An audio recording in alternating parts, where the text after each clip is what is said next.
Hello friends, welcome back to my channel. मैं आज MPSC 01 के 4th चैप्टर का एक इम्पॉर्टेंट क्वेश्चन जो है शीत युद्ध के बाद में भारत और यूएसए के साथ कैसे संबंध थे उसके बारे में डिस्कस करेंगे। ये काफ़ी इम्पोर्टेंट क्वेश्चन है। वीडियो स्टार्ट करने से पहले चैनल को लाइक, सब्सक्राइब, शेयर ज़रूर कर दें, साथ ही बेल आइकन को भी दबाना ना भूलें। ओके, स्टार्ट करते हैं कि भारत और यूएसए के संबंध कैसे थे शीत युद्ध के बाद, यानी पोस्ट कोल्ड वॉर के बाद। सेकेंड वर्ल्ड वॉर में हम सभी जानते हैं कि अमेरिका ने एटॉमिक बम का इस्तेमाल करके अपनी शक्ति दिखाने की कोशिश की थी, या ये कह सकते हैं कि द्वितीय विश्व युद्ध के बाद अमेरिका दुनिया का सबसे शक्तिशाली देश बनकर उभरा, जबकि सेकेंड वर्ल्ड वॉर के बाद भारत आज़ाद हुआ। अमेरिका भी डेमोक्रेटिक कंट्री था और भारत में लोकतंत्र की सरकार को मान्यता दी गई। इसके अलावा भारत ने गुटनिरपेक्षता की विदेश नीति अपनाई। अमेरिका को पूरी उम्मीद थी कि भारत अमेरिका के सैन्य गुट में शामिल होगा और अमेरिका ने साम्यवाद को काबू करने के लिए भारत से मदद की उम्मीद की, जबकि भारत ने खुद की विदेश नीति अपनाई और भारत ने किसी भी गुट में शामिल होने से साफ इनकार कर दिया।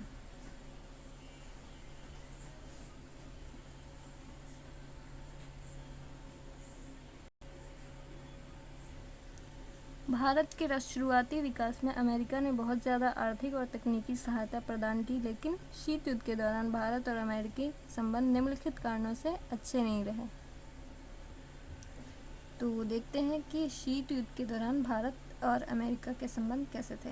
इस टॉपिक को समझने का सबसे अच्छा तरीका यह है कि पहले आपको ये समझना ज़रूरी है कि शीत युद्ध के दौरान भारत अमेरिका के संबंध कैसे थे और शीत युद्ध के बाद कैसे थे।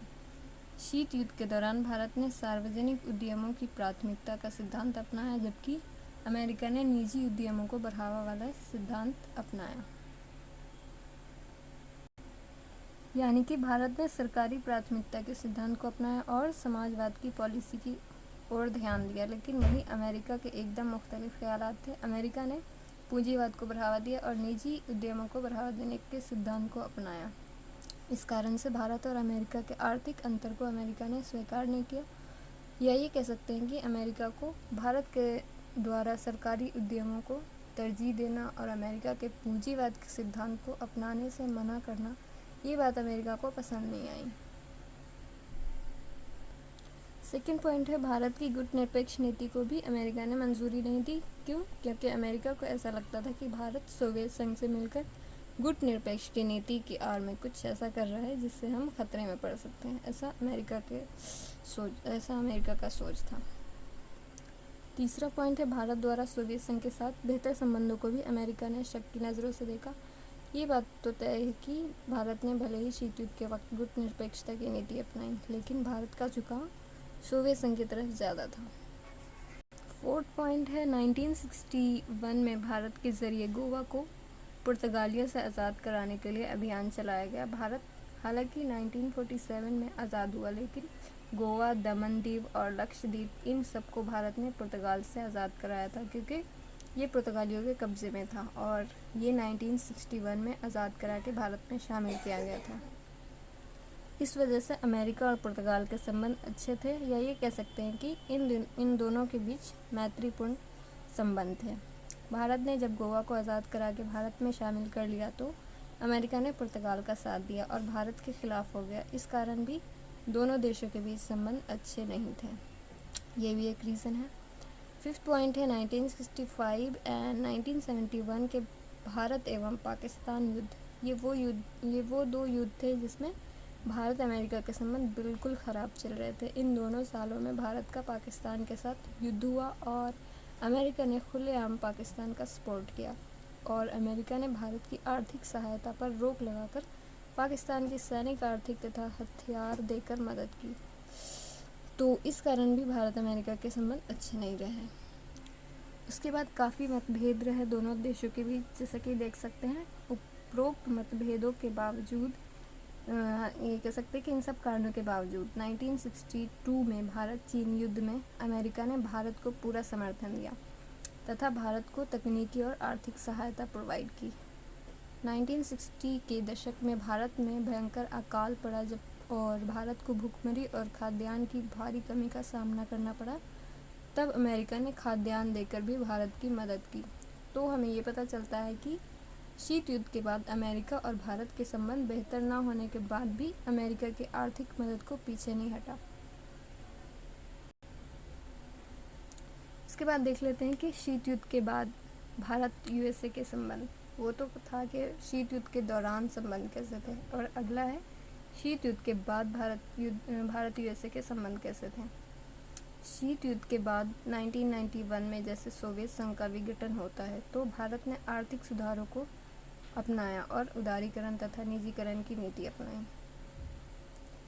तो इसके अपनाते ही भारत ने अपने अर्थव्यवस्था की अमेरिका के अर्थव्यवस्था से जोड़ लिया, यानी अर्थव्यवस्था को अमेरिका के अर्थव्यवस्था से जोड़ लिया और अमेरिका के साथ नए रिश्तों की शुरुआत की या नए संबंधों की शुरुआत की। सेकेंड पॉइंट है 1998 में अमेरिकी राष्ट्रपति बिल क्लिंटन की भारत यात्रा प्रस्तावित थी पूरी तरह, लेकिन भारत ने पोखरण में परमाणु परीक्षण यानी न्यूक्लियर टेस्ट किए, जो कि अमेरिका बिल्कुल नहीं चाहता था। जैसे ही भारत ने परमाणु टेस्ट किया, वैसे ही अमेरिका ने भारत पर प्रतिबंध लगा दिए। इसके बाद ही भारत और अमेरिका के संबंध बेहद ख़राब हो गए और इस यात्रा को रोक दिया गया, स्थगित कर दिया गया, पोस्टपोन कर दिया गया। तीसरा पॉइंट है 1999 में भारत पाकिस्तान के बीच कारगिल युद्ध हुआ, जो कि हम सभी जानते हैं। लेकिन ये एक ऐसा वक्त था जब भारत को रशिया की सख्त ज़रूरत थी। रशिया की और रशिया की कंडीशन काफ़ी वीक हो गई थी, लेकिन अमेरिका की पूरी कोशिश थी कि किसी तरह भारत उसके पक्ष में हो जाए। अमेरिका ने हालांकि इससे पहले वाले युद्ध में पाकिस्तान का साथ दिया था, लेकिन इस युद्ध में जो कारगिल युद्ध था भारत पाक के बीच में, इसमें अमेरिका ने न्यूट्रल रोल प्ले किया और पाकिस्तान को ये कहा कि नियंत्रण रेखा यानी लाइन ऑफ कंट्रोल का पालन करना चाहिए। बहुत ही खास बात ये है कि कारगिल युद्ध में अमेरिका ने भारत का समर्थन किया, क्योंकि इससे पहले जितने भी युद्ध हुए हैं भारत पाकिस्तान के बीच, हमेशा अमेरिका ने पाकिस्तान का साथ दिया था। फोर्थ पॉइंट है वर्ष 2000 में बिल क्लिंटन ने भारत यात्रा की। ये वो यात्रा थी जो परमाणु परीक्षण के दौरान पोस्टपोन कर दिया गया था। इस यात्रा के बाद अमेरिकी भारत संबंधों को बेहतर बनाने का प्रयास किया गया, कोशिश की गई। 2008 के अक्टूबर में द्विपक्षीय नागरिक परमाणु सहयोग समझौते पर हस्ताक्षर किए गए। अमेरिका ने एनएसजी में भारत के प्रवेश के लिए समर्थन किया।